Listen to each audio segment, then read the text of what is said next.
എല്ലാവർക്കും സുഖമാണെന്ന് വിശ്വസിക്കുന്നു. ബാങ്ക് അക്കൗണ്ടുള്ള ആളുകൾ ശ്രദ്ധിക്കേണ്ട വളരെ പ്രധാനപ്പെട്ട അറിയിപ്പുകളാണ് ഈ ഒരു വീഡിയോ നിങ്ങളുമായിട്ട് പങ്കുവെക്കുന്നത്. ഡിസംബർ മാസത്തിലെ ഏറ്റവും പ്രധാനപ്പെട്ട അറിയിപ്പുകളാണ്. റിസർവ് ബാങ്കിന്റെ നയ അവലോകന യോഗം കഴിഞ്ഞിരിക്കുകയാണ്. റിപ്പോ നിരക്ക് വീണ്ടും കുറച്ചിരിക്കുകയാണ്. ലോണുകൾ എടുക്കാൻ ഉദ്ദേശിക്കുന്ന ആളുകളും നിലവിൽ ലോണുകൾ ഉള്ള ആളുകൾക്ക്, അതായത് വാഹന വായ്പ, ഭവന വായ്പ ഒക്കെ ഉള്ള ആളുകൾക്ക് ഇതിൽ പലിശ ഇളവ് ലഭിക്കും എന്നുള്ളതാണ് ഏറ്റവും പ്രധാനപ്പെട്ട അറിയിപ്പ്. ഇത് ഉൾപ്പെടെയുള്ള അറിയിപ്പുകളാണ് പറയുന്നത്. വീഡിയോയുടെ വിശദാംശങ്ങളിലേക്ക് കടക്കുന്നതിന് കൂടുതൽ ആളുകളിലേക്ക് ഇൻഫർമേഷൻ എത്താൻ ഷെയർ ചെയ്യുക, ലൈക്ക് ചെയ്യുക. ഫേസ്ബുക്കിലൂടെ കാണുന്ന ആളുകൾ ഫോളോ ചെയ്യുക. വീഡിയോയുടെ വിശദമായ വിവരങ്ങളിലേക്ക് വരാം. രാജ്യത്ത് റിപ്പോ നിരക്ക് 0.5% കുറവ് വരുത്തി. റിസർവ് ബാങ്ക് ഓഫ് ഇന്ത്യ നിരക്ക് 5.25% കുറച്ചത്.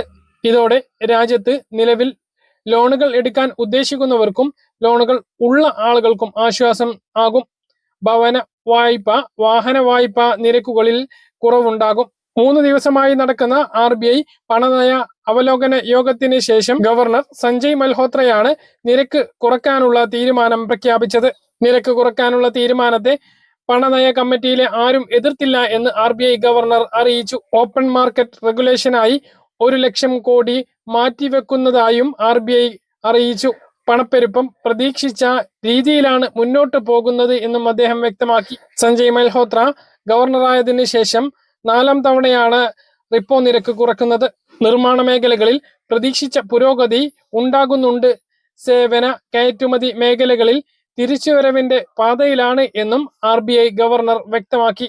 നടപ്പ് സാമ്പത്തിക വർഷത്തിൽ 7% വളർച്ച ഇന്ത്യൻ സമ്പദ് വ്യവസ്ഥയിൽ ഉണ്ടാകും എന്നും റിസർവ് ബാങ്ക് ഓഫ് ഇന്ത്യ പ്രത്യാശ പ്രകടിപ്പിച്ചു. വളരെ പ്രധാനപ്പെട്ട അറിയിപ്പാണ്. ലോൺ എടുത്തിട്ടുള്ള ആളുകൾക്കും എടുക്കുന്ന ആളുകൾക്കും വളരെ ആശ്വാസകരമായിട്ടുള്ള അറിയിപ്പാണ്. ഈയിടെയായിട്ട് വലിയ രീതിയിലുള്ള ഇളവുകളാണ് വന്നിട്ടുള്ളത്.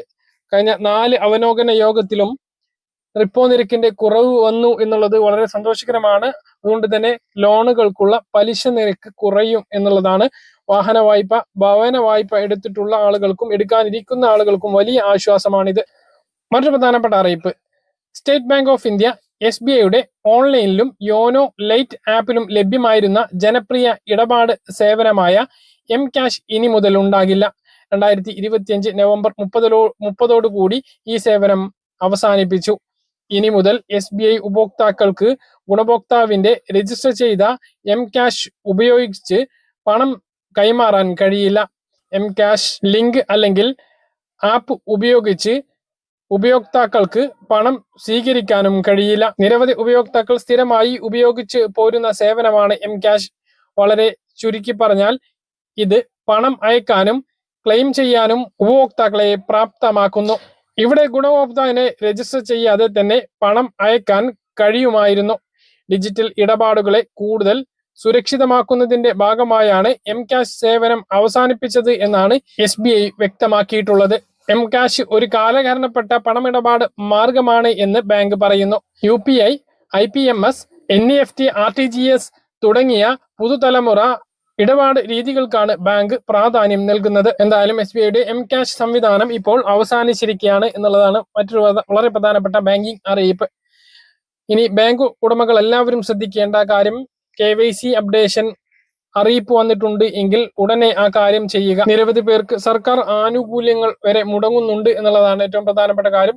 അവസാനം വിതരണം ചെയ്ത PM കിസാൻ സമ്മാൻ നിധി അത് ചില ആളുകൾക്ക് ഈ കാരണം കൊണ്ട് മുടങ്ങിയിട്ടുണ്ട്. അതുപോലെ തന്നെ പെൻഷൻ വാങ്ങുന്ന ആളുകൾ, കേന്ദ്രവിഹിതം മാത്രം അക്കൗണ്ടുകളിലേക്ക് എത്തുന്ന പെൻഷൻ ഗുണഭോക്താക്കൾ ഇവരെല്ലാം KYC അപ്ഡേറ്റ് ചെയ്യാത്തവരാണ് എങ്കിൽ ആ കാര്യം ചെയ്യണം. അതുപോലെ തന്നെ വീട്ടമ്മ പെൻഷന് അപേക്ഷിക്കാൻ കാത്തിരിക്കുന്ന ഗുണഭോക്താക്കൾ പുതിയൊരു ബാങ്ക് അക്കൗണ്ട്, നിലവിൽ ബാങ്ക് അക്കൗണ്ട് ഇല്ലാത്തവരാണ് പറയുന്നത്, ബാങ്ക് അക്കൗണ്ട് എടുക്കണം എന്നുള്ള കാര്യം കൂടി ഓർമ്മിപ്പിക്കുകയാണ്. പറഞ്ഞ കാര്യങ്ങൾ കൃത്യമായിട്ട് മനസ്സിലാണെന്ന് കരുതുന്നു. ഇതുപോലെ ഇൻഫർമേഷൻ ലഭിക്കാൻ ചാനൽ സബ്സ്ക്രൈബ് ചെയ്യുക, ബെൽ ഐക്കൺ എനേബിൾ ചെയ്ത് വെക്കുക. മറ്റൊരു വീഡിയോ വീണ്ടും കാണാം. ദൂരേക്കും ബൈ.